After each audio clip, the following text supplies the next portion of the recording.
Hi everyone, this is Jayce. And I'm Ling. Welcome to the Freelance Creative Exchange, where every episode we speak to a freelancer about freelancing and the gig economy. So back in August, we actually presented a panel that was titled Your Worst Nightmare as part of our podcast party, if you guys remember. It was well received by our audience, actually. I guess it's something that really resonated with our audience. So we conducted many surveys to find out the challenges faced by our freelancers, and working with clients actually comes out at the top. So clearly, it's a topic that resonates with our freelance community. So today we are doing a special episode that is a sequel to our Your Worst Nightmare panel with our own crew from CreativesAtWork. Yay! May we present Fanny and Kyle. Hi guys. So in today's episode, Fanny and Kyle will share with us, their worst nightmare stories about working with challenging clients, as well as managing a pool of different freelancers, especially freelancers from the regions. So, welcome again, guys. Yeah. So Thank maybe, you would like to say about the project that you have that CreativesAtWork has recently completed. Yeah, I would say it's not the worst nightmare, but a recent nightmare coincidentally happened to be a project that both Kyle and I were on. It was a multinational shoot. Just so you know, CreativesAtWork has a network of freelancers around the Asia region. So specifically in the 9 ASEAN countries, including Singapore, 10 ASEAN countries. So recently we helped a client to produce a video across these 9 different ASEAN countries like Cambodia, Laos, Vietnam, Malaysia, 9 Indonesia, other ASEAN countries. Philippines, Myanmar, Malaysia. No, we say Malaysia. Come on. Did we say Singapore? Singapore is not included. Thailand. Thailand and Philippines. Yeah, Thailand. Yeah, so these are the 9 ASEAN countries which conducted the shoot. I was the production manager's producer, and then Kyle was the on-site director. So it was challenging, I guess, mainly because there was a lot of constraints. Part of it is because of the financial constraint that was given to us by almost every client, and no exception to this client as well. So a lot of it was this constraint. Another huge part of it was the cultural differences at which each of the local teams operate in. So so you need to navigate through the way that they function, through the normal way which they work with different people. One of the key aspect of it was because it also involves talent. So this is a project which we have to go to each of the 9 different markets to cast for talents to be in the shoot. So again, when you dealing with local crews in a country is one thing. Dealing with the local talents in the country, I guess, is another thing. Yeah. And then, when Kyle was on shoot, he will share with us more, but coupled with the different languages, the different climates, I think it proved to be quite a challenge, right? Yeah, but wait, before we continue, I guess we all know which project every time we're talking about now.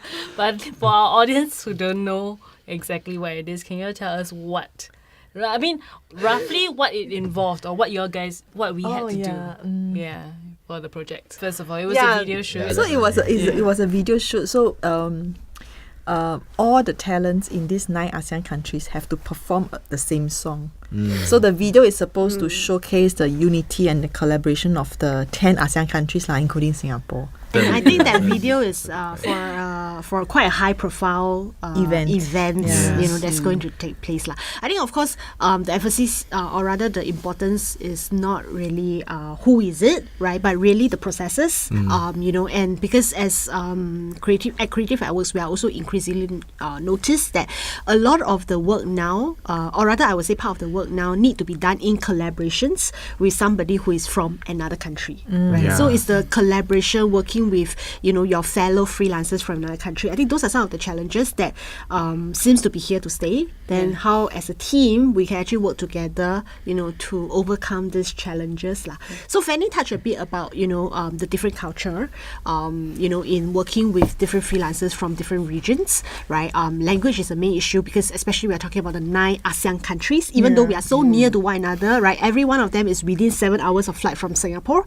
but we are so different, right? But maybe let's hear from Kyle, right? When you are on set, right, other than the language issues, what other challenges do you face as a director on the set locally to manage the productions? The first thing I would say is that definitely, which is quite obvious, the climate.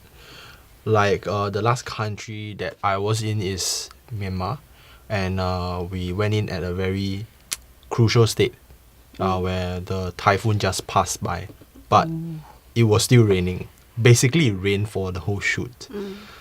We were facing like climate issues, as well as like different countries have different way of doing things in terms of the government. So we had some interesting restrictions when it came to shooting at certain locations. Basically, we went to a certain location and I would say police said that if you drop your equipment at this specific point, we will arrest you. It came to that. Yeah. Like we wanted to unload our equipment at a specific point, and they were like, no, you can't unload here. You have to unload here. If you unload here, we will arrest you. Yeah. So it was pretty, coupled with the climate issue. Fanny back in Singapore, she was actually freaking out. So I was trying my very best to actually hold down the shoot. Yeah, and then coupled with that, there are some other nuances, like in certain countries when the crew go out to shoot, cannot wear certain color t-shirt. Because you may look like a group of people who are trying to in a rebellion and things like that. Right, so there are a lot of things that Singaporeans take for granted lah. Yeah. Especially permits. In Singapore, when you want to have a shooting permit, you know who to go to. Yeah, you know who to go to. It will take time. It may take 2-3 weeks. But sometimes it involves a bit of processing fee, but it's all black and white transparent. But for the 9 ASEAN countries, each of them is different. My goodness. And then some of them, you go through the proper way, some of them not so proper, but all these things, I'm very grateful. We are very grateful that we have very good local partners. Yeah, that's true. Who all believe in the same cause, which is for the better of the project. I think that's one interesting thing, shooting in ASEAN, especially the Asian countries. I think a lot of people, especially those who are not from Asia, always look at Asia as one entity. We forget there are so many countries that are involved, and even though we all might look similar, we have such different cultures. Totally. It all comes down to nuances, and sometimes in different cities there are different, there are different culture areas. So did you all have any particular culture shock that you guys had that while working with different countries and different teams? The one culture shock that I experienced was I realized sometimes Singaporeans think that because we do things properly, right? So when we go in there and say that we want to do this video is for a greater cause, right? That people will adhere. But certain big organizations, especially if they are commercial entities, they really don't care. So in this particular case, we are looking for a particular location to shoot because it gives us a very nice background of some landmark, iconic place. Landmark. But of course, that being is a commercial entity, and they don't really care. But of course, to my client, because they are very used to having big client also. Yeah, big support. They couldn't understand. So we were then stuck in the middle. So it was very hard to navigate. I mean, this was a culture shock because to me, I also felt that there's nothing to lose for the commercial entity. They should say yes. But then the thing is, you have to think on behalf of them. For them is, what's in it for me? I know I have nothing to lose, but what's in it for me? Yeah. But anyway, we changed location. We had to change location.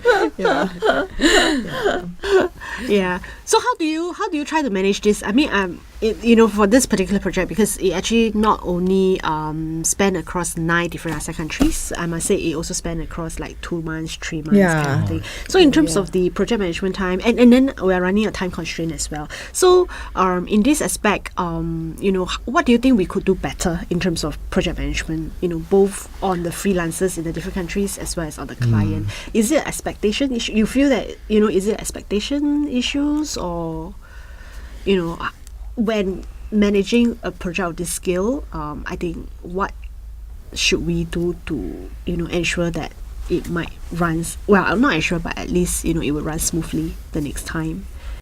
I don't know. Basically, you did everything that you could, but what could go wrong? No. But actually, that is an important thing, because I think for production, that's exactly the point, right? I mean, you can be very well prepared, right? You can actually foresee all the circumstances. But then, when you're actually on set, like how big, right? Then whatever can go wrong will go wrong. So maybe, Kyle, you want to share with us what is one thing that really gone on so wrong that you really don't anticipate it from happening? Yeah. Is there any And what such do you do? incidents? Like, What and what did do you you do? do after that? Yeah. Okay. So to set a little bit of context for our international friends, is that Singapore, when we do shoots, right, we are quite well organized. Like recently, most of the time, recently, there was a huge movie, Hollywood, that shot here. Yeah. So it really proved that Singapore is a suitable location for Hollywood productions as well. So with that said, Singaporeans are actually very used, like media people are very used to be like, okay, everything is organized, everything is good. We have this impression like if you have more than 5 crew members, is a sort of a big shoot, Yeah. right? So I went down to this specific country with our partner who worked in Singapore for quite a while. And then I saw that the crew they had like almost 20 guys, like crew, right? Oh. So I was amazed. I was like, okay, this is gonna be good, right? Little did I know, the camera guy / director of photography was very, very undertrained. Yeah, he shouldn't be touching a camera. That's all I'm going to say. And in terms of what I wanted to do is that I really considered stepping in and say, hey, you know what? I'm not going to direct. I'm going to direct and shoot at the same time, because you can't set up a gimbal with 5 guys in 15 minutes. That's kind of bad. So, but the Chinese in me was like, we should give them face. Like, I don't want to sour the thing, and then I don't want to do this in front of the client. The client is down. It's not nice, So I bite the bullet, and I was like, okay, I'm just gonna try my best and tell him like, hey, you really, buck up. But I guess that is something that is unavoidable, because different country state of development is different. Yes. So I would say the fortunate thing is in Singapore, at least from a technology perspective, we have been quite fortunate to be at the forefront of technology changes. So, in terms of getting the latest camera, in terms of getting the latest skill sets, we have no problem. But compared to some other, I would say, regional countries, maybe, in terms of the technology rollout and all this would be a bit slower. So I think that is also one of the key considerations, especially for friends who want to shoot in the region, right? You may have to take note of your technical requirements, whether that is easily available in those countries. But I think that brings me back to a point where Fanny mentioned about strong partners. I'm very grateful that in this particular case, we do have very strong partners. That's why, we could actually, there's issues in between, but we can still successfully complete the projects. And we kind of quite look forward to the final product in that sense. So leveraging on this, right, what do you think is some of the checklists that you need to ensure before you go to another country to shoot? Yeah, what's different from the usual shoot that you guys did in Singapore? That you guys usually do in Singapore? What are the extra precautions maybe? Of course, we do have to do paperwork. But is there anything else? Yeah, but I guess for me is I always give them very long summarized. Okay, maybe long summarized email sounds a bit of pun, but it's a long email, but it's all checklist. Every time I talk to them, it will be a checklist, and then I'll keep adding on to the checklist so that we are all clear that these are the items that they have to do. You're talking about the partners, right? Yeah, the local partners. So the communication to them is very important, because sometimes because of language issues, you're also not sure where you keep dumping information to them, whether they will remember, because after all, it is a little bit complicated, especially when it involves casting of talents, location permits and things like that. So I always summarize my requirements in every email I send them. So I would say to summarize, these are the outstanding things, Yeah, so and then on the other side, when I present it to my clients, I also present it in a deck which also have the same requirements. So it's all very clear to both parties lah. As the local team in the ASEAN countries progress in their pre-production, the report to the client also progresses. So this is how I keep it in check. I mean, throughout the entire project is 3 months. Of course, things will go wrong. Actually, many things go wrong. But I guess the only thing is to tell yourself there's always a solution now. I mean, you can sit down and then I can be angry about it, and then at the end of the day, you have to give the client a solution. All they want is options. Tell me what to do. Yeah, and then the project can move on. Yeah. How about yourself, Kyle? If you were to go back there to shoot. Actually, a drop of a hat, I would do it again. Actually, Maybe it was not for the client. I mean, Not for the I don't project. know. Okay, I think first off, I think this was a really, really, really good experience, and I thank you all for giving me the opportunity to go there. It opened my eyes, and actually, I'm proud to say that I'm officially an ASEAN person because I've experienced all the culture. Okay, with that being said, I think that the first thing that a filmmaker or at least like a production house needs to prepare for is to get a very, very good producer like Fanny that has clear communications with all level, because I'm CC in all emails, so I see all the level of communication, so there is no way that nobody knows what is not going on. But then again, we are talking about like different country with different culture. Probably like we check our email like every 1 hour. They probably check their email every 24 hours, which is, a different culture. And with the development of technology, things get easier, but it's a double-edged sword. We as filmmakers, we have to become even more prudent, like in a sense whereby we have to be prepared to throw out every single piece of pre-production that we have, no matter how well you do your pre-pro. There comes a point whereby everything is gone, so you have to like think on the spot. And with technology's advancement, you must be ready to do what is necessary. For example, like maybe jumping in to help the DP to shoot, maybe help sound on a little bit, because if you're gonna shoot it like as if it's the 90s, like I'm just a director, I'm just gonna be there to direct, I'm not gonna help you in any technical thing, it's not gonna work, because now is very different. We're going in as a very lean team. Yeah, that's true. Yeah. You have to play multiple. You will be prepared to play multiple roles, basically. But bringing it back to like your worst nightmare, right? Was this actually the worst project you guys ever had? That was a recent nightmare. I think I will say from my view, from my point of view, because my worst nightmare actually also involves freelancers who has failed to deliver to us and put us in a predicament. I mean, we have been through, we are lucky enough to only met with a very small number of cases, but of course this small number of cases have impacted us so much that we have actually changed our direction from being a platform for all freelancers to a platform for specially curated freelancers that we trust, so that we can provide a better service and quality of work to our clients. So some of the examples are like freelancers taking 50% of payment and then disappearing. And then these are not freelancers who are new, or these are freelancers who have been around for quite some time. They're quite veterans, but it's just unfortunate that they disappear. Or we decided to trust, go with our gut with a group of young freelancers, but they have pretty solid portfolio. But then the entire project failed. They failed to deliver. That was But of course, CreativesAtWork being the project manager, we came in and helped. So it was 2 weeks of non-sleep for me and Jayce. Well, that was a very difficult time. That was a few years ago before we met Kyle and Yan. Oh my goodness. I think I came like right after that. So you guys right after that project. Yeah. But I guess things always happen for a reason, right? So because thankfully it's small instances like this that leads us to conclude that really at the end of the day it's very important to work with professional freelancers, right? Because we are not just freelancers, as I think a lot of our podcast guests has also mentioned that if you think yourself as a freelancer is just a pair of hands, right? Then you just do that. Right, but if you believe in your craft, if you can further add value to the project that you have, then it's actually a totally different ball game, and we are all professionals, right? Achieving what we want to do. Yeah. Because I think a lot of our content we do talk about like from the point of view of freelancers, and what the client, this is my worst client ever, this is the best client, what the client should do. But a lot of time we must turn around and look at ourselves and what, as a freelancer, they're actually trusting you with their career. Sometimes they're trusting you with money and they're paying you for your job, right?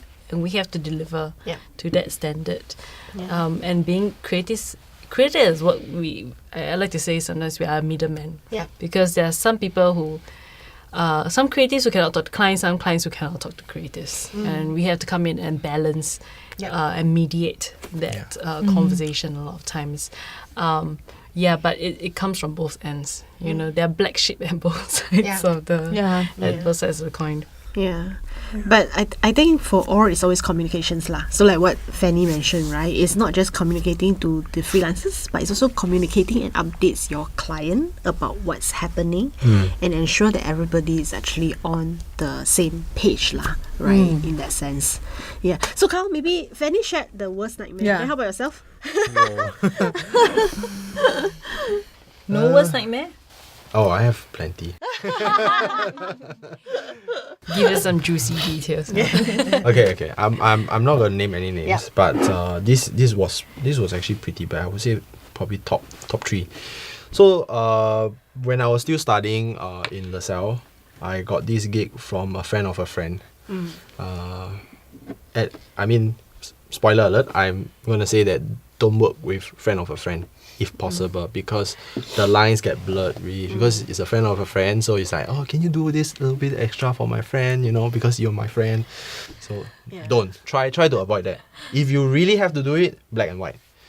So there was no black and white, but this friend of a friend was actually a factory owner. So the job was pretty simple. It was just to shoot a video highlight for a certain event. And then actually at this point, actually it's a nightmare from both sides. So I actually had to manage another freelancer and I had to manage client. It's both sides. I got nightmare from both of them. So I was playing the role of producer. So I was shooting a second camera, and I got another videographer who was way better than me in shooting to shoot. He was a friend as well. So the budget wasn't very big, but it, like they say like the client said, I'll open a lot of doors for you. You get to shoot future corporate videos. And I'm like, as a student, okay, I'll do it. Then I was really charging pretty low rates. Then the client kept increasing demands, like, oh, can you add this? Can you add that? And okay lah, I add. But then I didn't do a really good management of both sides. So without really thinking much, I told that to my friend, and my friend got pissed off. Because my friend, he was actually at that point freelancing about 2 years already. So he knew what was going on. So he told me his grievances. But he is a creative, so he felt insulted. So there was a mismanagement from my side. Then the client, then I just told the client, no, I can't do it. I told what my friend said. And then the client said, you know what? I have nothing against you. I have something against your friend. So in the end, it was a big quarrel, which ended up in being brought to the school because she knew where I was from, and the school pressured me. Ayo, pressure you to do what? I'm not going to say that it was the school. Someone from the school pressured me into, sort of dropping the project because I was holding on to the footage. I'm like, I'm not going to let it go. Yeah, so I lost that one. But it hit me pretty bad. It really hit me pretty bad. I stopped taking freelance work for about 3 months. because I felt really bad. I felt like I was a loser. But it taught me a very important lesson, which is black and white, no matter what. Yeah. Yeah. And sometimes I think communication, as much as we were mentioning just now that we have to keep open communication from clients and to freelancers between both parties, I think a lot of times as the media person, one lesson to be learned is there are certain things that you should filter out before going to the other side. Totally. It's sometimes it's not so much what you say, it's how you say it. And some things the other party just does not need to know. I Privileged agree. information, I agree. I totally agree. So I'm not working with that friend. So I spoil both sides. I have nothing. I lost everything. But I think it might have happened to a lot of people. A lot of people would be able to relate in this sense, especially when we're coming out very young. You're trying new things, and that's when the most mistakes will happen. And unfortunately, this is where you learn the most. Actually, is this kind of experience actually proves to you whether you want to take on the freelancing path, because it's very harsh. Like when this kind of thing happen, like it will blow back in your face. Like not just in terms of your reputation, sometimes legally, sometimes in financial terms also. So if you can make this kind of mistake, I'm not saying make the mistake, but I'm saying if you can make this kind of mistake and you still want to go and freelance, then you know that it's for you. I have to say that this is the business. This is about running a business. Totally. Where we all just want to do something and we think we can earn money from it. But when you're earning money, you are running a business independently. So everything falls onto you. And I think on top of that, because it's creative work, right? So there is no, how should I say, it's very difficult to say who's right, who's wrong, right? I mean, let's say if you are an IT professional or you're an IT freelancer, right? Somebody commission you with an app.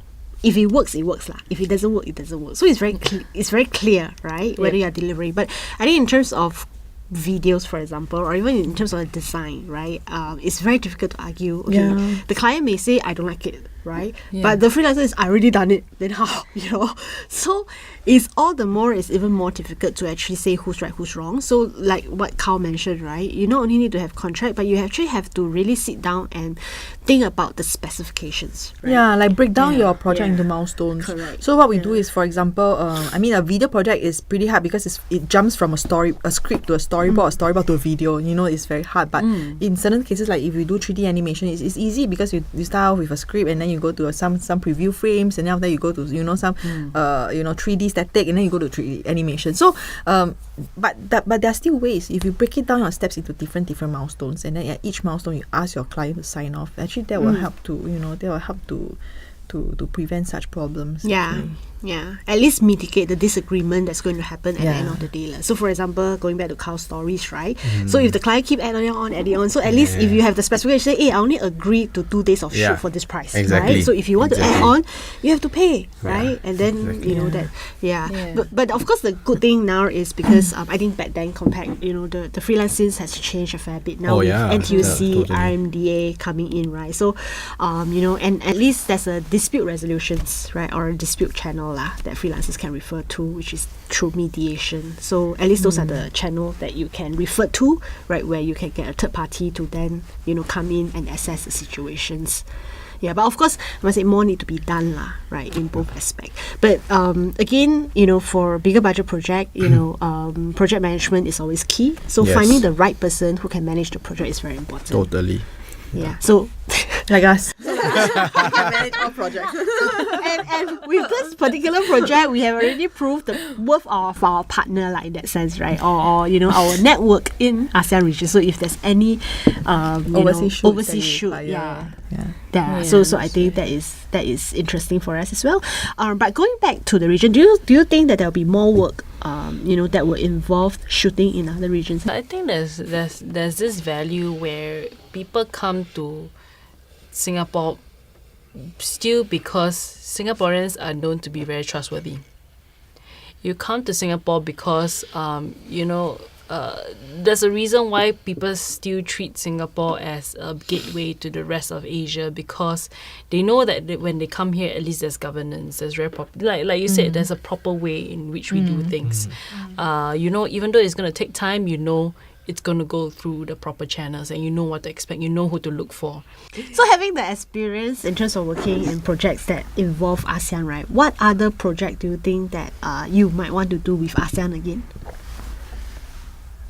Naturally, I'll think about films lah, or short branded content, which has very good storytelling, because Singapore, being Singapore is a city landscape, so there is There's a limitation. on the kind of stories or even the landscapes that you can take. But then, you know, the 9 other ASEAN countries each have their own different personalities lah, or visuals.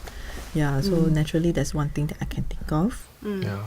Definitely. I think the culture between all these countries is very, very different, and with my limited time spent there, I feel that there's so much potential. And this ASEAN project really truly stands for what ASEAN is. Like me going down there and working with the local film crew, the local directors, I think that it really is a really, really good experience, and I think that there's definitely more opportunities, and we have made really, really good friends which we can go back and let's work on something cool. So if you can choose one ASEAN country to start working with, which one will you be? Actually, I would say Vietnam. Okay. Yeah. The reason? I think maybe because personally, among all the countries, I've been to Vietnam a few times, so I'm a bit closer there. And our partners there have experienced with the Singapore culture as well. So we work very well together, especially on the communication part. So we are more aligned in our aligned. thinking. Aligned. So I would say Vietnam for me, because in terms of pre-production, that was one of the easiest team to work with. Okay. Kyle, which is the next country that you hope to work with, the ASEAN country? Laos. Why? Why Laos? I think not because of the fact that I'm quarter Laotian, not because of that fact, but the fact is that Laos film cinema movement has just started. Like our partners in Laos told me that they have their first cinema open in 20 months ago, which is cinema. Yeah, so it's basically the birth of their cinema. You want to be there, because everything is new. History is being written. There's no previous, and there are 7 film directors so far, and one of them being our partner is a female, which is a very exciting time to be there. Do you think, now we're talking about the bring it back a bit to having the Asian movement going on. I hate to call it that, but I know a lot of people wouldn't call it that, but to me this is what it seems as Hollywood is going on its Asian movement and its diversity movement. I think it is a key time for Asians, but where do you think Singapore's role in it comes? My answer has always been the same. The past 12 years since I've been in the media industry, Singapore role is in executive production. Always has been. We are the ones who have the IP rules, with the IP laws, IP production scheme. We are the one who can do the financing, we can do the funding. Storytelling, we are still very much behind compared to the rest of the ASEAN countries, although we are slowly improving. But because of the nature that a lot of Singaporeans share common experiences, not many of us have very diverse experiences compared to other countries. So the stories that we tell are not as you know what I mean? So it's not as deep, maybe sometimes. Or diverse or different. I mean, we slowly see some coming up through social media, but compared to the rest of ASEAN, I think storytelling wise we still lack. So we should only do what we do best, which is, I believe, has always been executive production. Which is where I think Singapore comes in, and why Singapore is still considered the launch pad of a lot of Asian projects is because of this, where when people come to us, they know what they're going to expect. They know that there's governance over here. They know that people here can be trusted. I won't say that other countries cannot be, but it's basically uniform throughout Singapore. you won't get any hard surprises from a lot of the teams over here. And so a lot of the rest of the world will come through Singapore and then to reach out to the rest of Asia.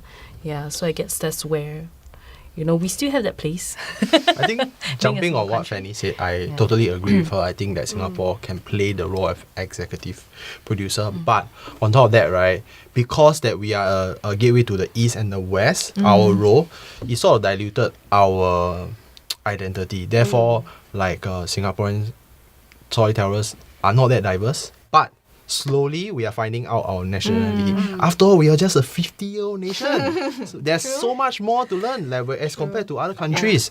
So like we focus, I would say like the past 50 years was building the infrastructure, and now is the time of creativity to jump in. So I'm very, very hopeful that in the future that there's going to be a lot more storytelling from Singapore and a lot of collaboration within ASEAN. Yeah, that's true. Yeah. I'd like to explore actually the fact that just now we mentioned that coming to Asia, a lot of people think of it as just one entity, but how we all identify as Asians, but we're still so culturally different. Yeah. So when you're talking to like say a Thai or Laotian or even like Malaysia, who's our closest neighbor, I'm Singaporean, I'm Malaysian. But then when someone outside of Asia say, oh, you guys are Asian, yeah, we're Asian, so what? So it's this, I think it happens not only in Asia, in a lot of parts of the world as well, where there's this kind of cultural divide. But I think it's very interesting from the creative scene to explore this kind of collaboration, relationship between our neighbors. I think sometimes it's good to also understand more about their culture, what they do. I think that is important because I think being in Singapore, we always think that everywhere else is like Singapore, but the truth of the fact is everywhere else is not like Singapore. We're very sheltered actually. We're a very special case to the rest of the world. Like our client for this particular project will think that everybody should listen to them, but then no. And then when I talk to my local team, for example Malaysian, they'll be like, when I describe to them what to expect, they'll be like, yeah, Singaporean. And then then after that I also when she does something, I say, Malaysian. Like even though we're so close, but then we have our own way of doing things, but I mean it's all in good fun. It's all in good fun. We should embrace our differences and then work together to to bring greater content out from Asia. I think it's to understand the nuances as well. So we just don't expect that everybody are like us, right? So for example, in Singapore, we are very efficient, we're very productive, right? Like what Kyle say, right? Everybody reply email within like 1 to 2 hours. But we have many red tapes, which is not good because there's a lot of procrastination. Then the project gets stuck, so it's not good. There are certain parts we are also not good.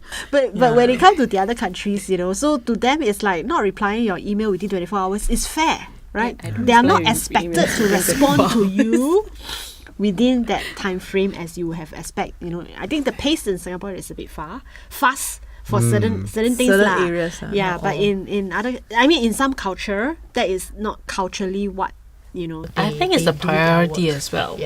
Cultural priority. Us is like we must deliver to the client in the fastest rate possible. Sometimes also I thought of a funny antidote. When the client wanted, our client being proper, right? They want a location permit, like a proper location permit stamped by the authorities to say that we can film. So I told one of our local team, hey, you must apply for permit. Like my client will check one. Can I print for you? Then I sign. No, but this is how they're getting started. Fast. I think we also had this in one of our projects, right? In a neighboring country as well, where they said, do we have location permits? They're like, what location permits? Nobody cares. They said, no, but we need location permits. They need to see someone sign it, and the owner of the building or something like that. It's abandoned. No, abandoned still has someone.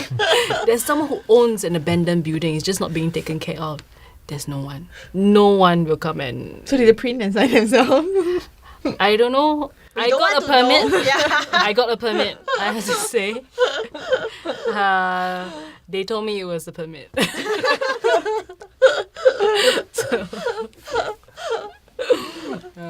So this might be helpful as well. I think another thing that we probably didn't factor into this project is translation costs. Yeah. Right? Because all the countries speaks differently. So I mean, at some point, like even though most of them are quite okay with English, right? But at some point, certain documents still need to be translated, like a location permit. What does it say and things like that. So I think that is actually one of the cost items that we actually failed to take into considerations lah. So some of the nuances or some of the additional costs like that, if you do multi-country shoot, I think should actually take into considerations. All right. Do you have any worst nightmare story to share with us? Share with us because we would like to hear from you. Hope you have enjoyed our panel, and thank you for tuning in to another episode of Freelance Creative Exchange. So subscribe to iTunes and leave us a review. Also subscribe to our YouTube channel and leave a comment because we want to hear from you. Let us know the questions of the freelancers you want to hear from next. We are on Facebook and Instagram, so remember to follow us there as well as subscribe to our feed.